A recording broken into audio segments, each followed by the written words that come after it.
Assalamualaikum warahmatullahi wabarakatuh. Kembali lagi di channel Berita Mistis. Untuk kisah kali ini masih melanjutkan dari kisah yang sebelumnya, yaitu sebuah kisah yang diambil dari KBM, dari tulisannya akun yang bernama Epi Silma. Dan untuk kisahnya yaitu sebuah kisah yang berjudul Rahasia Mertua Penyimpan Kerangka. Sebelum kita masuk ke ceritanya, tekan dulu tombol like video ini dan jangan lupa tekan juga tombol subscribe channel ini. Dan nyalakan juga lonceng notifikasinya agar tidak ketinggalan cerita-cerita baru dari channel ini. Dan bagi teman-teman yang ingin membaca langsung ceritanya, nanti silakan saja kunjungi linknya yang nanti akan saya sertakan di kolom deskripsi. Dan teman-teman juga bisa mampir ke akun YouTube-nya penulis yang nanti linknya juga akan saya sertakan di kolom deskripsi. Dan seperti apa untuk kelanjutan kisah ini? Langsung saja kita simak berikut ini.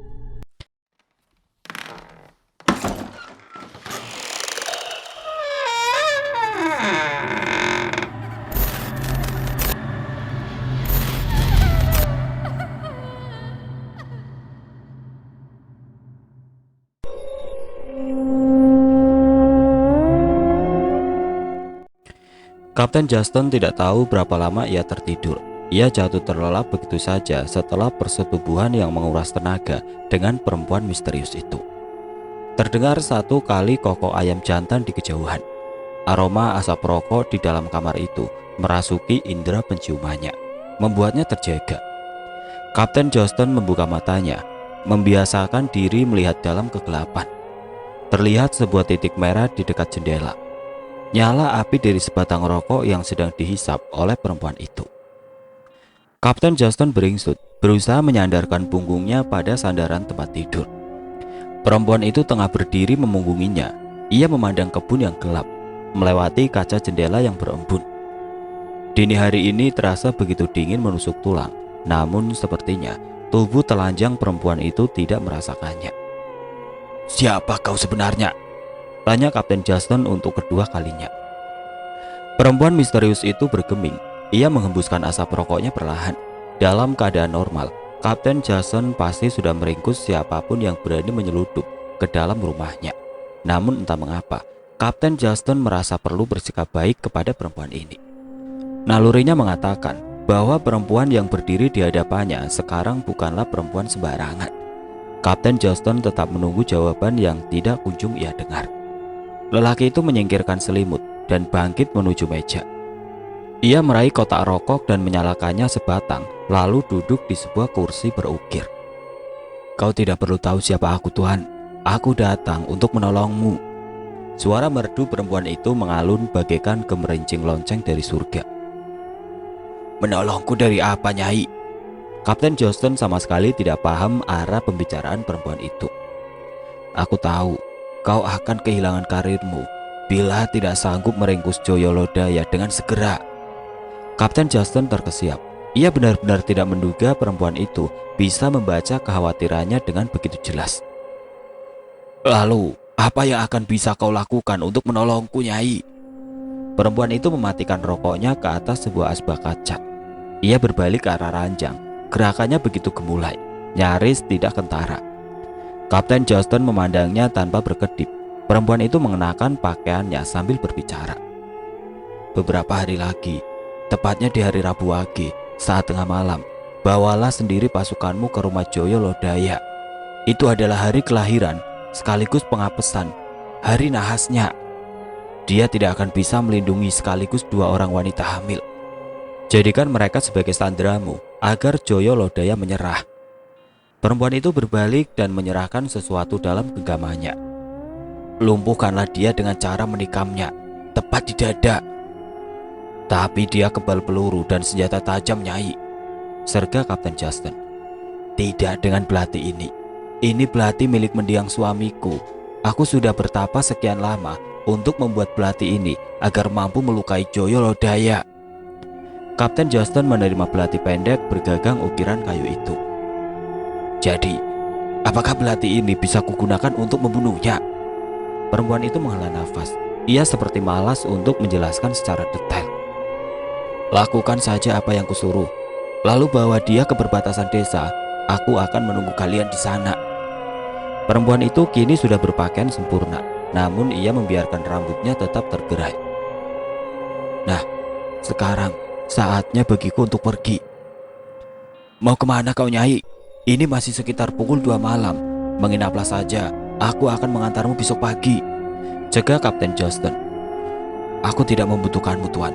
Ingatlah, kau yang membutuhkanku. Jangan lupa, tepat di hari Rabu Wage. Jangan sampai sebelum atau sesudahnya. Apakah aku bisa mempercayaimu? Tanya Kapten Johnston ragu. Perempuan itu tertawa mengejek. Apa kau punya pilihan lain, Tuan? Kapten Johnston tercenung. Perempuan itu melangkah menuju pintu kamar. Siapa namamu, Nyai? Kapten Johnston bertanya kembali. Perempuan itu berbalik. Wajah cantiknya tersorot samar sinar lampu dari ruang tengah. Seulas senyuman misterius muncul di bibirnya yang ranum. Aku Surtini. Lalu ia berbalik dan melesat menghilang dari pandangan Kapten Johnston, seiring hawa dingin yang masuk dari pintu depan yang terbentang lebar. Kapten Johnston kembali masuk ke dalam kamar. Langkahnya sempoyongan. Rasa sakit yang luar biasa kini menyerang kepalanya. Kapten Johnston tidak sepenuhnya yakin pada hal yang baru saja dialaminya. Seorang perempuan misterius yang memberikannya kenikmatan sesaat, sebuah petunjuk yang harus ia laksanakan, serta sebilah belati yang kini berada dalam genggamannya. Kapten Johnston menyalakan lampu kamarnya saat ia melihat sebuah tusuk konde berwarna keemasan tergeletak di meja kecil sebelah tempat tidur. Barulah Kapten Johnston yakin bahwa perempuan itu bukanlah sekedar hayalannya semata. Perasaan Retno Saraswati tidak karuan sepanjang perjalanan menuju ke rumah mereka. Ia yang biasanya banyak bicara dengan sang suami, kini menjadi pemurung dan lebih banyak diam. Sekeras apapun ia mencoba menerima keadaan, namun setiap kali ia menyadari bahwa ada perempuan hamil lain yang menggantungkan hidup kepada suaminya, tidak urung membuatnya cemburu setengah mati. Nyai Ambarsari akan terlebih dulu melahirkan. Itu artinya perempuan itulah yang akan lebih dulu mendapat perhatian Joyo Lodaya. Memikirkan hal itu membuat Retno Saraswati mengelus perutnya tanpa sadar. Kamu tidak apa-apa kan, Dik? Mengapa sejak tadi kau diam saja? Joyo Lodaya meremas jemari sang istri. Ia menatap wajah Retno Saraswati yang terlihat begitu tertekan. Sampai berapa lama Mbak Ayu Ambarsari akan tinggal bersama kita, Kakang? Tanya Retno Saraswati lirih. Sampai keadaan aman, Dik. Lalu aku akan mengantar Nyai Ambarsari dan bayinya untuk tinggal bersama dengan orang tuanya.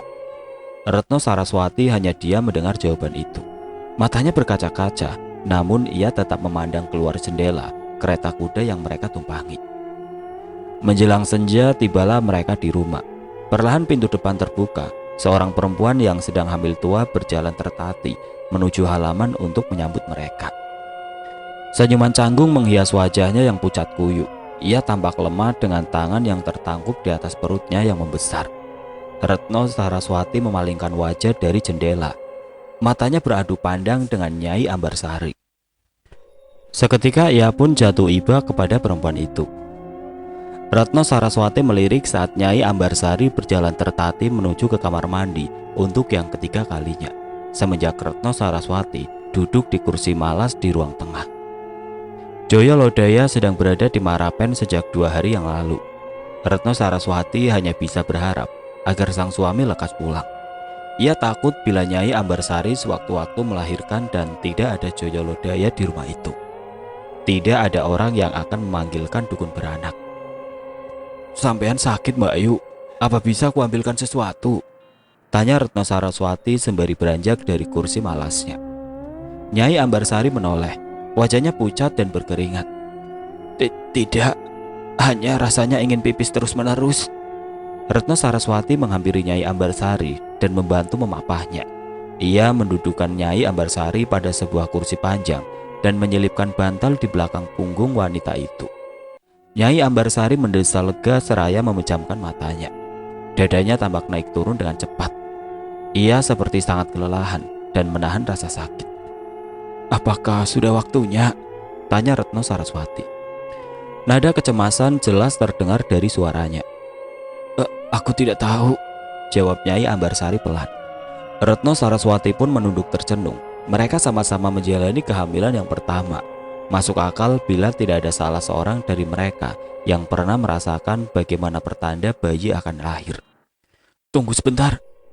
Retno Saraswati mengambilkan segelas air putih dan membantu Nyai Ambarsari untuk minum. Ayo, aku bantu sampean berbaring saja di kamar Mbak Ayu. Istirahat, sudah mulai larut malam. Sejak hamil tua, aku sudah tidak bisa tidur nyenyak dan selalu ke kamar mandi. Biar saja aku duduk di sini. Aku lelah bila harus bolak-balik ke kamar, tolaknya. Retno Saraswati menghela nafas. Ia sudah mulai mengantuk dan lelah. Ia hanya ingin berbaring di ranjangnya. Baiklah kalau begitu, aku tidur dulu ya, pamitnya. Nyai Ambarsari memaksakan senyum meski lebih menyerupai seringnya kesakitan. Ia menganggukkan kepala. Tangannya mengelus-ngelus perut buncitnya. Retno Saraswati meniup lampu minyak besar di ruang tamu dan ruang tengah, lalu mengganti lampu minyak di ruang tengah dengan sebuah lampu templok kecil. Setelah meletakkan lampu templok itu di atas meja di hadapan Nyai Ambarsari, Retno Saraswati pun masuk ke dalam kamarnya dan menutup pintunya. Tidak butuh waktu lama bagi Retno Saraswati untuk terlelap kala mimpi. Entah berapa lama ia tertidur, Retno Saraswati terbangun kembali saat telinganya menangkap suara tangisan lirih dari arah kamar depan. Kamar yang ditempati oleh Nyai Ambarsari. Ia beringsut, mencoba untuk duduk.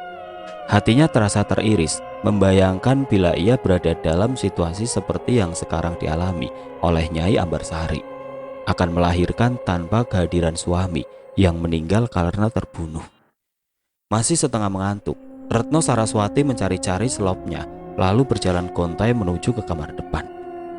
Pintu kamar itu terbuka lebar, gelap gulita di dalamnya. Namun, suara tangis itu telah berhenti. Retno Saraswati melongo ke dalam. Nyai, bolehkah aku masuk? Tanyanya. Sekian lama tidak ada jawaban. Semilir angin dingin meniup tengkuk Retno Saraswati. Ia menoleh, baru tersadar ternyata pintu depan terbuka lebar. Retno Saraswati merasa heran, siapa yang membuka pintu itu di tengah malam seperti ini? Ia kembali dikejutkan oleh suara isak tangis Nyai Ambarsari di halaman. Tak ingin terjadi sesuatu yang membahayakan perempuan itu, Retno Saraswati pun bergegas menuju ke halaman yang segelap selaga. Di bawah sebatang pohon ketapang yang besar, ia melihat Nyai Ambarsari yang berdiri membelakanginya, seraya menutup wajah dengan kedua telapak tangannya. Perempuan itu terus menangis terisak. Hati Retno Saraswati benar-benar teriris mendengar isakan yang menyayat hati itu.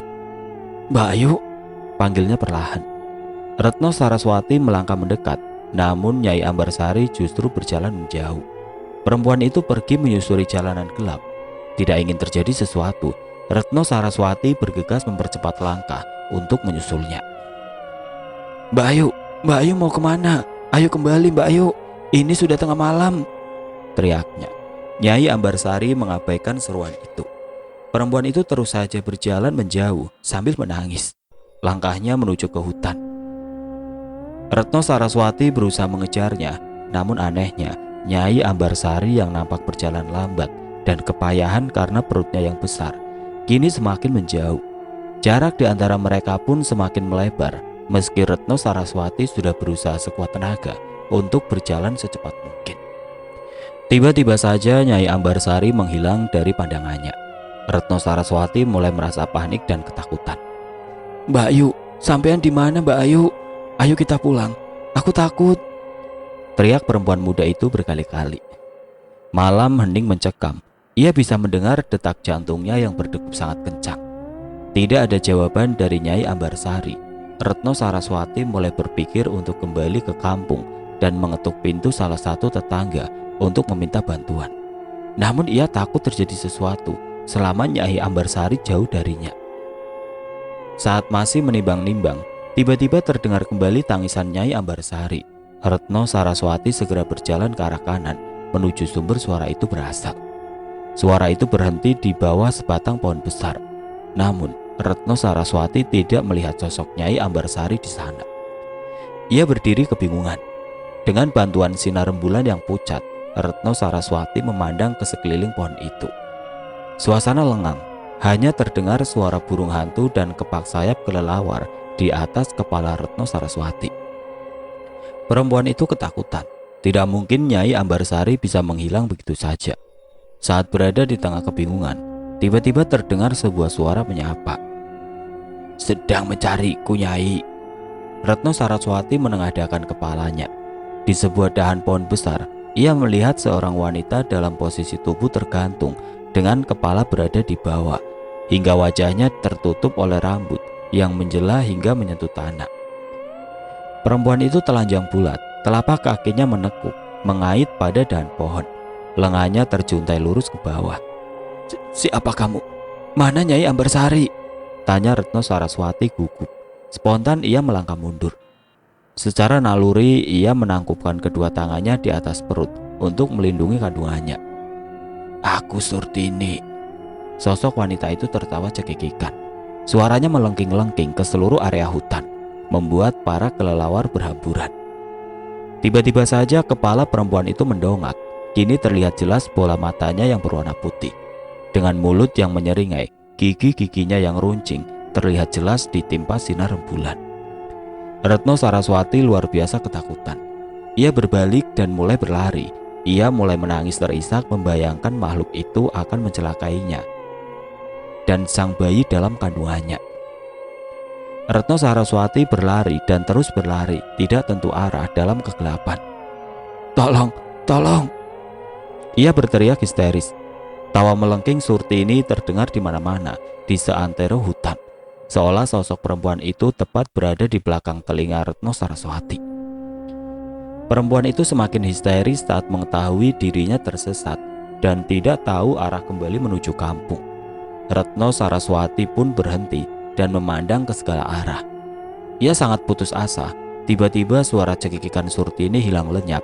Namun, Retno Saraswati menjerit keras saat ada sosok hitam berlari ke arahnya. Tenang Di, tenang, ini aku."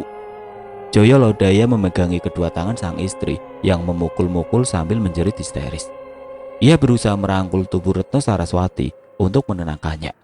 Sang istri yang kemudian tersadar langsung merasa lega dan lunglai.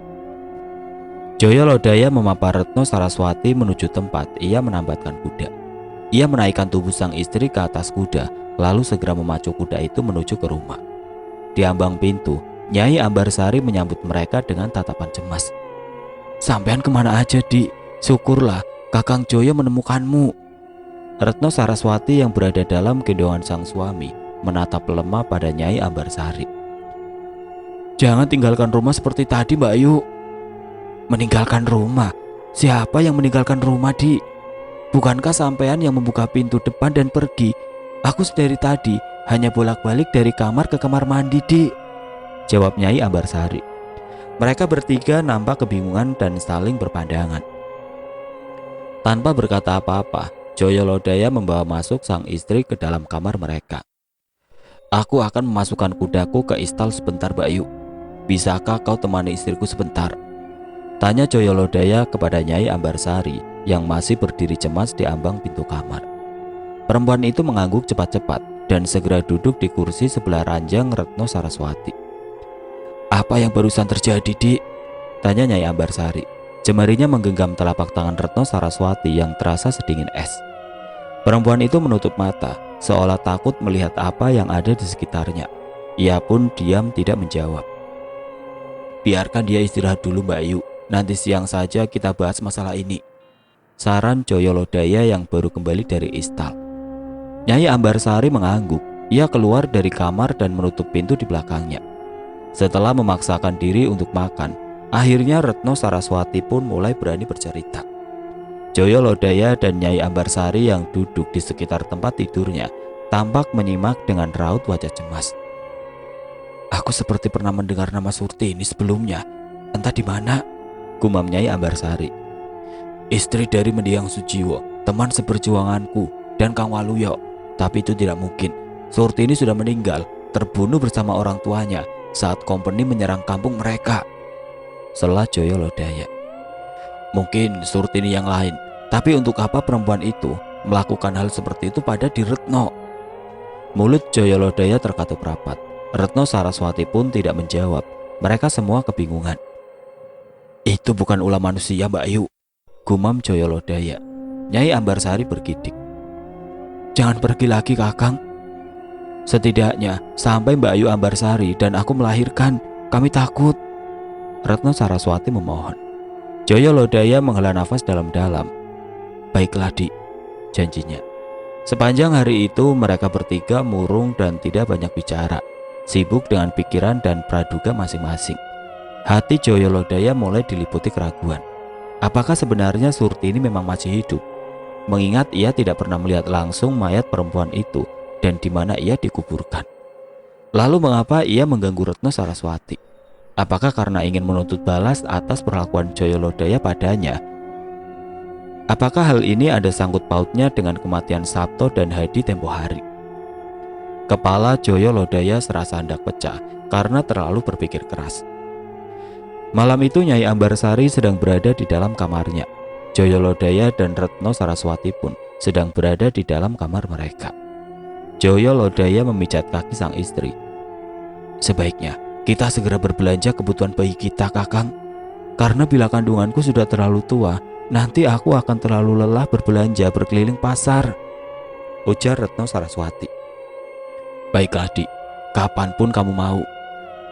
Mbak Ayu Ambarsari bilang bahwa di rumahnya ia dan mendiang suaminya sudah menyiapkan semua kebutuhan calon bayi mereka. Sayang sekali ia tidak bisa memakainya. Joyo Lodaya mengangguk. Aku hanya berpikir akan keselamatan Nyai Ambarsari dan bayinya Dik. Itu sebabnya aku langsung membawanya secepat mungkin, meninggalkan rumah itu tanpa sempat membawa apapun. Besok atau lusa kita sekalian berbelanja untuk kebutuhan bayi Nyai Ambarsari. Retno Saraswati mengangguk. Matanya sudah setengah terpejam. Ia merasa lelah luar biasa. Baru saja Joyo Lodaya hendak mematikan lampu minyak, tiba-tiba terdengar suara riuh derap kaki kuda dan teriakan bersaut-sautan. Joyo Lodaya segera bersiap waspada.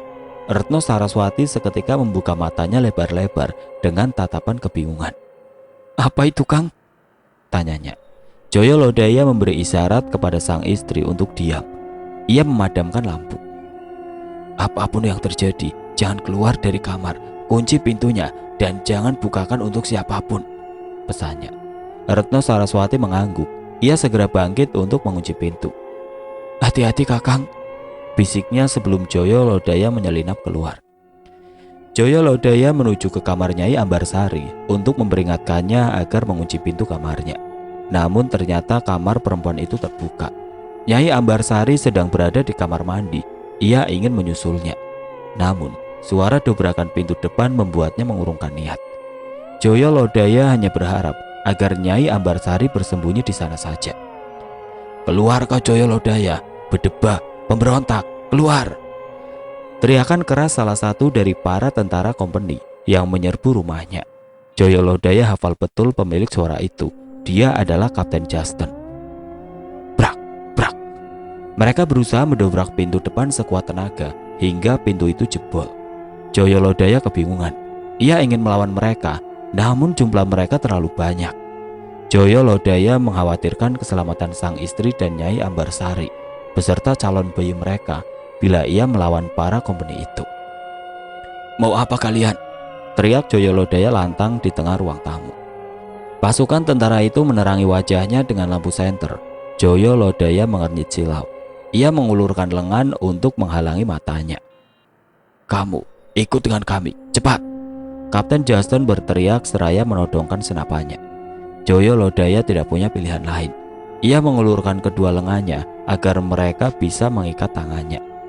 Ia akan berpura-pura menyerah dan ikut dengan mereka sejauh mungkin agar para tentara kompeni itu segera meninggalkan rumahnya tanpa melukai Retno Saraswati dan Nyai Ambarsari. Dengan siapa kau di rumah ini? Mana istrimu? Bentak Kapten Justin. Dalam keadaan tangannya terikat di balik punggung, Joyo Lodaya menutup mulutnya rapat-rapat. Di dalam hati ia berdoa agar mereka tidak menggeledah rumah itu. Nyai Ambarsari yang baru saja kembali dari kamar mandi ingin kembali ke kamarnya saat Kapten Justin menuju ke belakang untuk memeriksa rumah itu. Mereka bersiborok di ruang tengah. Oh, kamu istri Joyo Lodaya? Setengah bingung dan tanpa pikir panjang, Nyai Ambarsari mengangguk. Ia tidak ingin mereka menemukan Retno Saraswati di dalam kamarnya. Ya, aku istrinya. sautnya.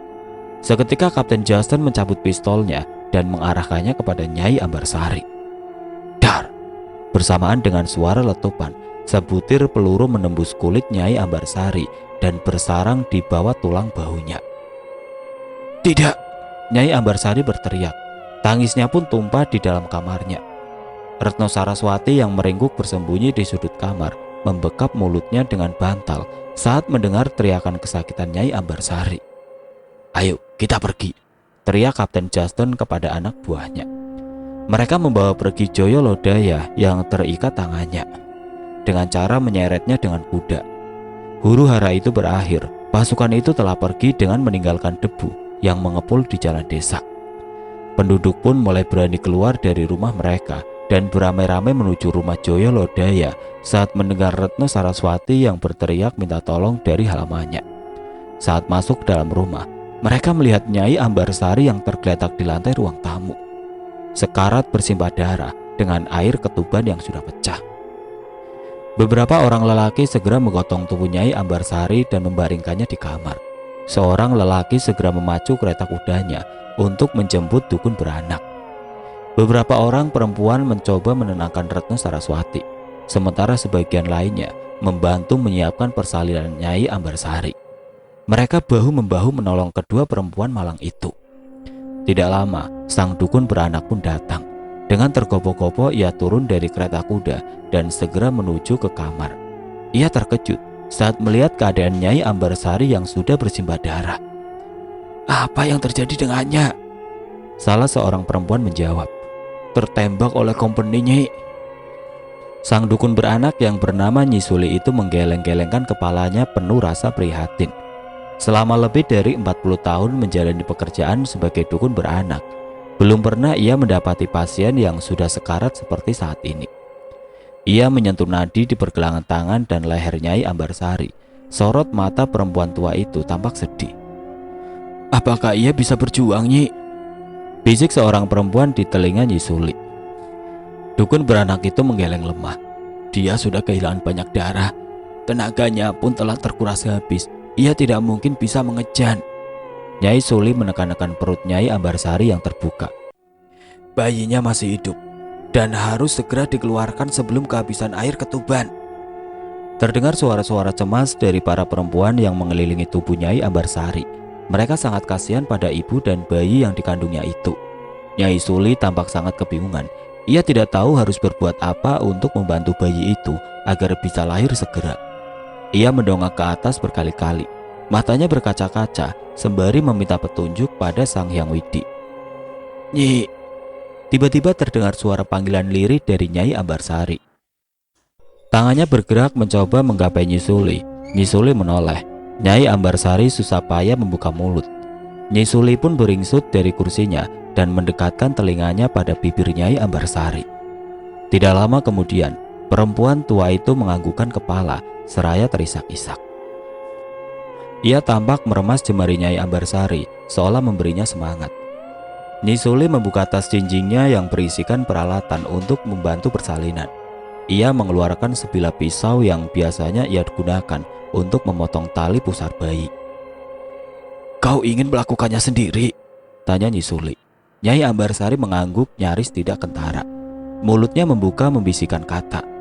Ya, kalian semua, mari kita berdoa bersama. Tundukkan kepala kalian. Jangan melihat ke arah perempuan ini sampai kuperintahkan. Meski dengan hati bertanya-tanya, keempat orang perempuan di dalam kamar itu menurut kepada Nyi Suli. Mereka memejamkan mata dan menunduk seraya berdoa secara khusyuk kepada Sang Hyang Widi. Tidak lama terdengar suara menggorok, lalu disertai suara menggelegak. Tangis Nyi Suli pecah. Matur nuwun, Nyai. Suaranya bergetar penuh keharuan. Keempat perempuan lainnya pun membuka mata mereka dan seketika mereka berteriak, terkejut sekaligus ngeri. Dua orang di antaranya tidak kuat melihat pemandangan yang tersaji di hadapan mereka. Mereka meninggalkan kamar dengan histeris. Nyai Ambarsari menggorok lehernya sendiri dengan pisau milik Nyi Suli. Kunci pintunya, kita harus bertindak cepat, perintah Nyi Suli. Salah satu dari dua orang yang tersisa bergegas mengunci pintu. Nyi Suli segera bekerja. Diambilnya pisau yang masih berada dalam genggaman Nyai Ambarsari yang sudah menjadi mayat. Ditorehkannya pisau itu ke atas kulit perut perempuan malang itu. Nyi Suli merobek lapisan atas kulit perut itu dan menghujamkan pisaunya lebih dalam untuk mengiris lapisan demi lapisan kulit dan daging perutnya sehingga sampai ke bagian rahim Nyai Ambarsari. Nyi Suli menguatkan diri dan menambahkan hatinya. Bibirnya tidak henti-hentinya merapal doa berbahasa Jawa kuno. Akhirnya terlihatlah kantong berisi bayi Nyai Ambarsari. Dengan hati-hati Nyi Suli merobek lapisan terluarnya dengan ujung pisau. Seketika, sisa air ketuban mengucur keluar dari kantong ketuban itu. Bayi berjenis kelamin laki-laki itu bergerak sangat lemah, namun tidak menangis. Kedua orang perempuan yang mendampingi Nyi Suli berseru mengucapkan doa. Nyi Suli memegangi kedua kaki bayi itu dan menjungkirkannya. Pelan ia menepuk-nepuk bayi itu dan sesekali menghisap cairan di hidung dan mulut bayi itu dengan mulutnya. Tangisan bayi itu pun pecah membahana ke seluruh penjuru rumah. Semua orang yang mendengarnya pun berseru dan mengucapkan syukur. Retno Saraswati tergopoh-gopoh memasuki kamar itu. Ia tersenyum penuh haru dan menghampiri bayi lelaki dalam dekapan Nyi Suli. Ia hanya berselimutkan kain jarik dan belum dibersihkan.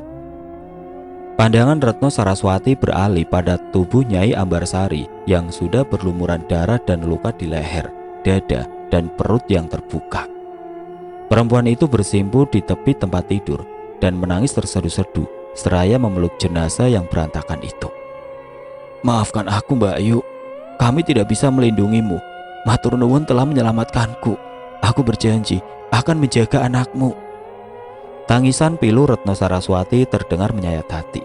Semua orang turut larut dan meneteskan air mata menyaksikan kedukaan itu. "Sudah Jeng, yang tabah ya. Ikhlaskan Jeng Ambarsari pergi. Ia sudah tenang di alam baka. Ayo duduk saja di kursi. Kasihan anakmu," bujuk seorang perempuan parubaya. Ia membantu Retno Saraswati untuk berdiri dan mendudukannya di sebuah kursi. Beberapa orang perempuan masuk ke dalam kamar dan membungkus jenazah Nyai Ambarsari dengan 2 lembar kain jarik. Disusul kemudian dengan 4 orang lelaki yang menggotong dan mengeluarkan jenazah itu dari kamar untuk diurus dengan layak. Kini, orang-orang mulai sibuk lagi mempersiapkan upacara pemakaman bagi Nyai Ambarsari. "Aku mau menggendongnya, Nyi," ujar Retno Saraswati saat keadaan sudah tenang. Nyi Suli menyerahkan bayi yang meronta-ronta itu kepada Retno Saraswati. Bayi itu mengecupi jarinya dan merengek-rengek kehausan. Perlahan Retno Saraswati membuka 2 kancing teratas kebayanya. Ia mulai menyusui bayi itu.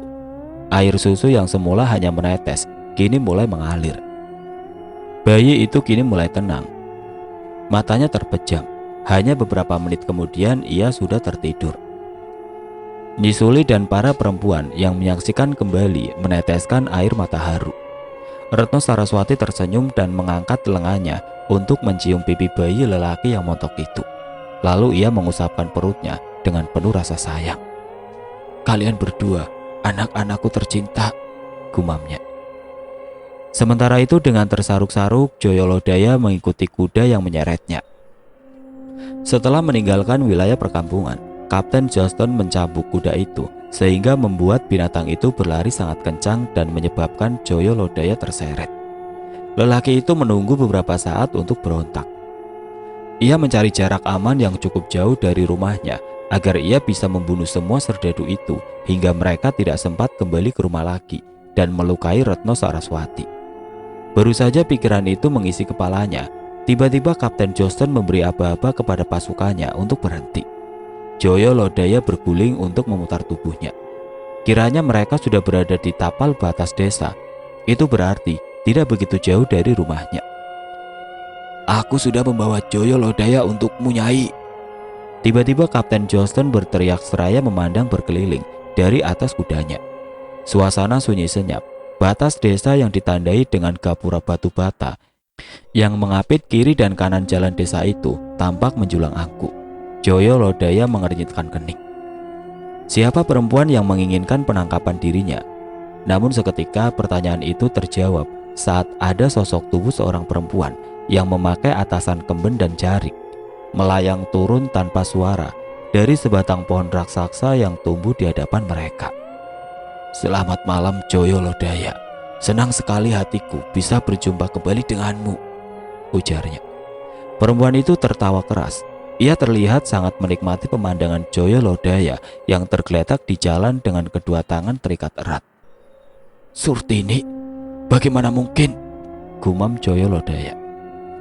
"Apa di dunia ini yang tidak mungkin, Kang?" Surtini menghampiri Joyo Lodaya dengan langkah anggun. Seulas senyuman sinis menghias bibirnya. Bukankah kau sudah mati?" Joyo Lodaya mendongak. Pandangannya mengikuti arah langkah Surtini. "Mati? Apa kau melihat jenazahku, Kang? Aku tidak akan mungkin mati sebelum bisa membalaskan dendamku." Apa yang akan kau lakukan, Surtini? Kau tidak mungkin sanggup membunuh." Surtini tertawa tergelak-gelak mendengar ucapan Joyo Lodaya. "Kau salah, Kang. Aku bukan saja sanggup membunuh, namun aku juga sangat piawai melakukannya. Seperti yang kulakukan pada kedua sepupumu itu. Bahkan aku melakukannya di depan matamu dan kau tidak menyadari hal itu." Joyo Lodaya sangat terkejut mendengar pengakuan itu. Biadab. Namun sedetik kemudian Joyo Lodaya teringat kepada Retno Saraswati dan anak mereka yang sedang dikandungnya. Surtini sudah mendatangi dan menakuti Retno Saraswati. Perempuan itu pasti akan melakukan hal yang lebih mengerikan pada Retno Saraswati bila Joyo Lodaya menantangnya. Ia tahu hari ini adalah hari weton lahirnya. Itu artinya saat ini ia sangat lemah dan tidak bisa mengandalkan ilmunya untuk melawan Kapten Johnston dan Surtini sekaligus. Aku minta maaf, Surtini." Joyo Lodaya berkata tulus. Ia berusaha bangkit meski terhuyung-huyung. Akhirnya mereka pun saling berdiri berhadapan. "Maaf, aku tidak bisa semudah itu memaafkanmu. Kau membuat suamiku dan calon anak kami mati," teriak Surtini murka. Untuk yang kedua kalinya, Joyo Lodaya tidak bisa menyembunyikan rasa terkejutnya. "Jadi saat itu kau..." "Ya, aku sedang mengandung saat kau memperkosaku," bentak Surtini. Kapten Johnston tampak terkejut mendengar ucapan Surtini. Ia pun merasa geram dan cemburu. Joyo Lodaya seketika menunduk. Ia tampak benar-benar menyesali perbuatannya. "Maafkan kehilafanku," ujarnya lirih. "Kau harus mati untuk menebus dosamu. Bila itu yang kau inginkan, lakukanlah, asal jangan sakiti istri dan anak kami kelak, juga Nyai Ambarsari dan anaknya." Kapten Johnston yang dari tadi diam, kini mulai merasa jenuh dan merasa terabaikan. "Ayo segera kita laksanakan, Nyai. Aku tidak ingin berlama-lama di sini sampai penduduk datang," ujarnya. Surtini menoleh kepada Kapten Johnston. "Baiklah, tikam dia dengan belati yang kuberikan padamu," perintahnya. "Tapi dia..." "Lakukan saja," bentak Surtini tidak sabar. Ia benar-benar tidak suka nada bicara Kapten Johnston yang seolah meragukannya. Mendengar bentakan Surtini, Kapten Johnston pun langsung turun dari kudanya. Ia mencabut belati yang terselip di ikat pinggangnya.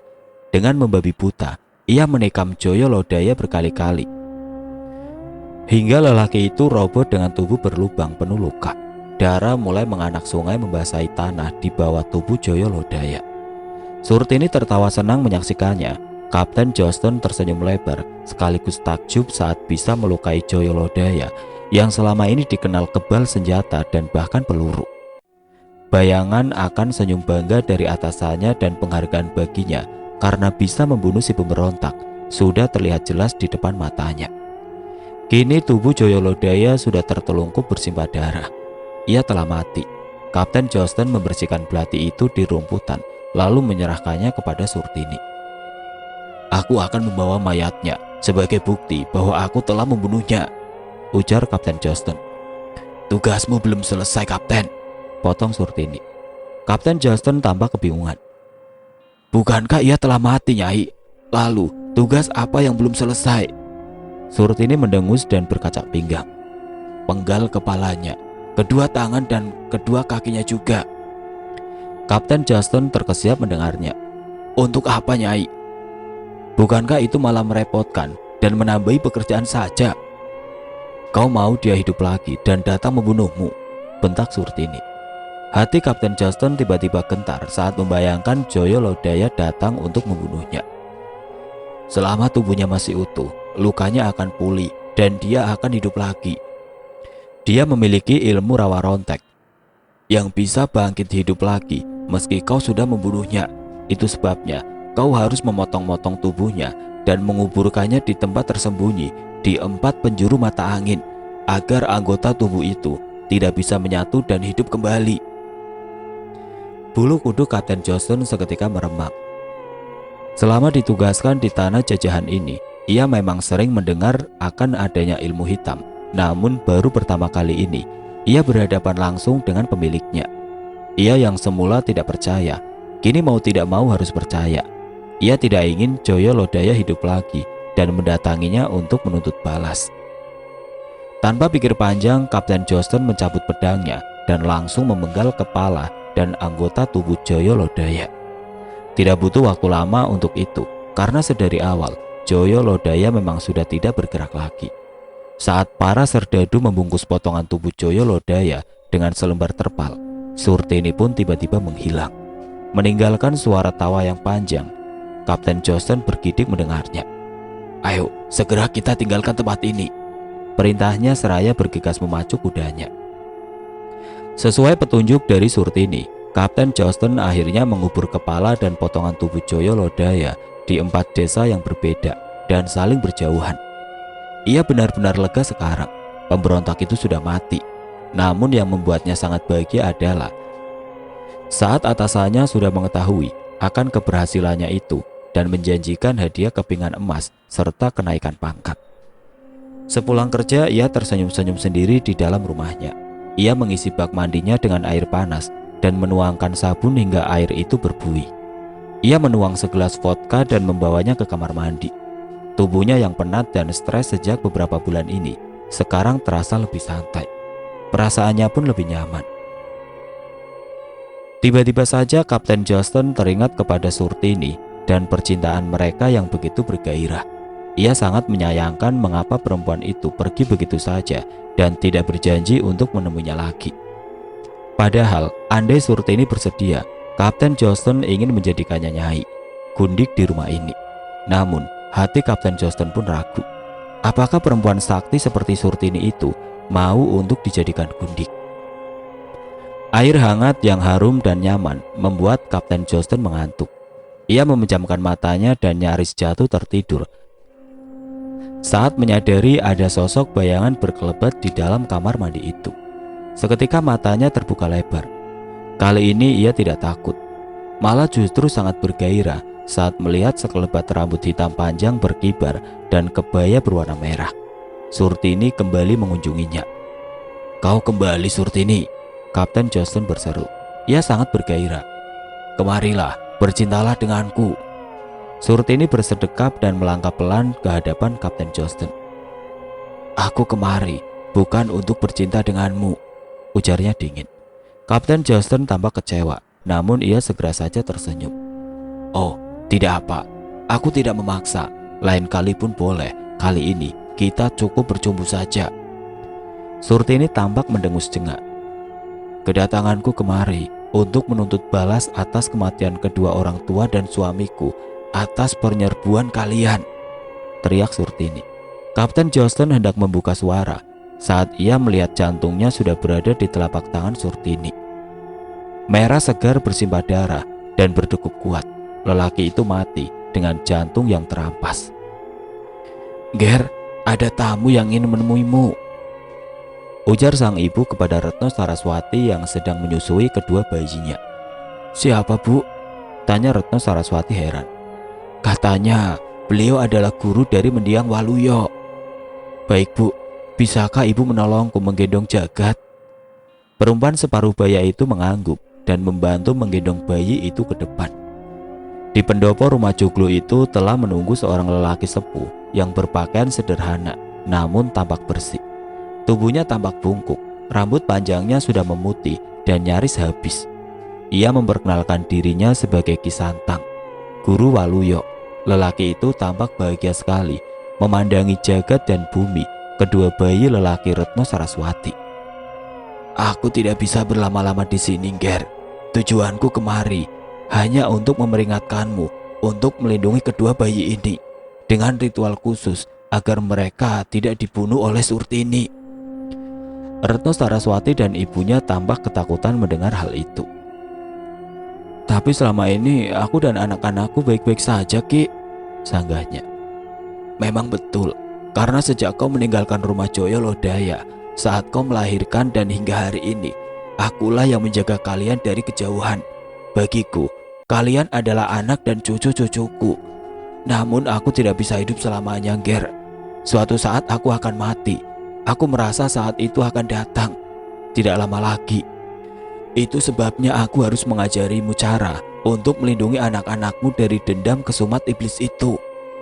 Ki Santang pun mengajari Retno Saraswati urutan ritual yang harus ia jalani demi kelangsungan hidup kedua putranya. Aku akan menengok kalian sewaktu-waktu dan tetap mendampingi kalian dari kejauhan. Saat aku tidak datang lagi kemari, kemungkinan aku sudah mati. Retno Saraswati hanya diam dan menatap lelaki itu dengan sedih. Ia tidak tahu harus menjawab apa. Satu lagi, Ger, jagat dan bumi mungkin akan selamat dari Surtini, tapi kau tidak bisa melindungi anak keturunan mereka. Apa maksudnya, Ki? Tanya Retno Saraswati, nyaris berbarengan dengan sang ibu. Bila mereka menikah, maka anak pertama mereka akan mati, menjadi tumbal dan budak untuk guru Surtini, Nyi Gandamayit. Itu sudah menjadi perjanjian antara Surtini dan gurunya. Apakah itu artinya jagat dan bumi tidak boleh menikah dan punya anak, Ki? Tanya Retno Saraswati dengan sedih.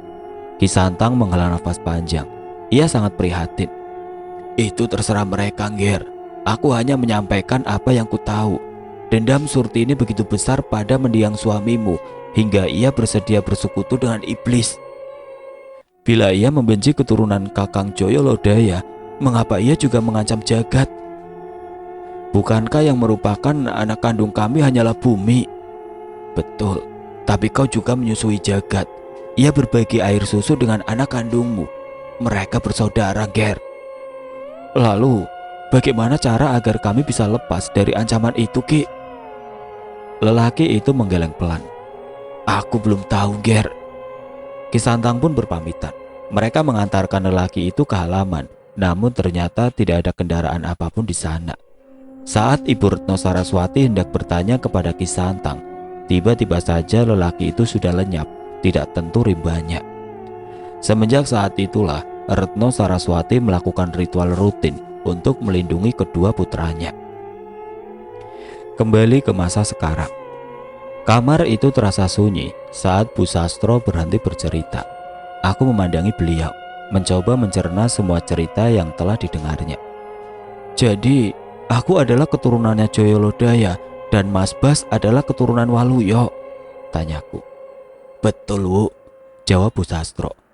Kuhela nafas dalam-dalam. Lalu, apa yang terjadi dengan Surtini? Aku bertanya lagi. Mas Baskoro yang baru pertama kali mendengar sejarah itu pun tampak tidak sabar untuk mendengar ibunya melanjutkan bercerita. Surtini tidak bisa lepas dari Nyi Gandamayit. Ia diperbudak oleh iblis itu untuk mencari bayi-bayi dari para manusia yang terkait perjanjian dengannya, termasuk keturunan Joyo Lodaya dan Waluyo yang telah berkorban oleh Surtini. Retno Saraswati memang berhasil melindungi jagat dan bumi hingga mereka dewasa. Namun saat mereka berumah tangga, keduanya kehilangan anak pertama mereka dengan cara yang tidak wajar. Begitu pula dengan cucu pertama dan selanjutnya cicit pertama mereka. Semuanya meninggal saat masih bayi dengan cara tidak wajar. Hanya anak kedua dan seterusnya yang akan bertahan hidup. Aku terbengong-bengong mendengar penjelasan yang runut ibu. Beliau pun melanjutkan ceritanya. Keturunan jagat dan bumi semakin bertambah banyak, hingga susah sekali untuk menemukan mereka satu persatu. Zaman semakin modern, mereka mulai tidak percaya akan adanya kutukan itu. Mereka pun banyak yang berhenti melakukan perlindungan. Itulah sebabnya semakin banyak bayi-bayi mereka yang meninggal. Apakah itu sebabnya akhir-akhir ini banyak makhluk gaib yang menggangguku, Bu? Selaku. Aku rasa begitu. Itu sebabnya kami selalu rutin melakukan ritual untuk melindungi Baskoro. Dan sekarang, anak kalian, ujar ibu seraya mengangguk ke arah perutku. Aku bergidik dan memandangi Mas Baskoro. Ia segera tanggap dan beringsut merangkul bahuku. Lalu, apa hubungannya dengan kerangka saudara kembar Mas Bas dan ayahku? Mengapa bapak dan ibu menyimpannya? Bu Sastro mengambil nafas dalam-dalam, lalu ia menoleh kepada sang suami. Bapak mau menceritakannya? Tanya Bu Sastro. Lelaki itu berdem sekali. Baiklah, jawabnya. Lalu ia pun mulai bercerita. Baskoro dan Samudro adalah anak pertama dari keluarga Pak Sastro yang kebetulan terlahir kembar. Seperti keturunan pertama jagat dan bumi lainnya, Surtini pun secara gaib berhasil mengambil jiwa Samudro saat bocah itu masih balita. Bocah itu jatuh sakit dan meninggal dalam hitungan hari. Setelah pemakamannya, istri Sastro selalu dihantui mimpi tentang Samudro yang menangis terus-menerus di dalam sebuah kerajaan para setan. Akhirnya mereka pun memutuskan untuk menggali lagi makam Samudro dan membawa jasadnya pulang ke rumah ini. Mereka menjalankan ritual yang bertujuan untuk menarik kembali roh Samudro agar tidak terperangkap di kerajaan para setan dan disiksa seperti para tumbal yang lainnya. Hal itu membuat Surtini sangat murka. Tidak puas dengan hanya membunuh Samudro, perempuan iblis itu pun mengincar Baskoro. Itu sebabnya sejak lahir, Baskoro sudah terbiasa melihat kedua orang tuanya yang rutin menjalani ritual. Namun baru sekarang ia mengetahui apa tujuan dari ritual tersebut. Lalu bagaimana dengan ayahku? Siapakah beliau? Apa mama tahu mengenai hal ini? Tanyaku. Ayahmu bernama Hudaya. Ia adalah seorang pedagang yang jujur. Ia lelaki yang sangat baik. Hudaya meninggalkan mamamu saat kau masih dalam kandungan karena tidak ingin menyiksa mamamu. Bapak menarik nafas berat. Mamamu terus-menerus dihantui ketakutan atas tingkah ayahmu yang histeris saat melihat makhluk gaib yang hendak mencelakakan nyawanya. Mamamu tidak tahu apa-apa mengenai kutukan yang menimpa keluargamu. Lalu, bagaimana caranya kalian bisa menyimpan tulang belulang beliau? Tanyaku. Hatiku serasa dirajam penyesalan karena tidak sempat mengenal ayah kandungku itu. Oke teman-teman, sampai di sini dulu ceritanya. Nantikan kelanjutan kisah ini di video berikutnya. Agar tidak ketinggalan, klik tombol subscribe channel ini dan nyalakan lonceng notifikasinya. Wassalamualaikum warahmatullahi wabarakatuh.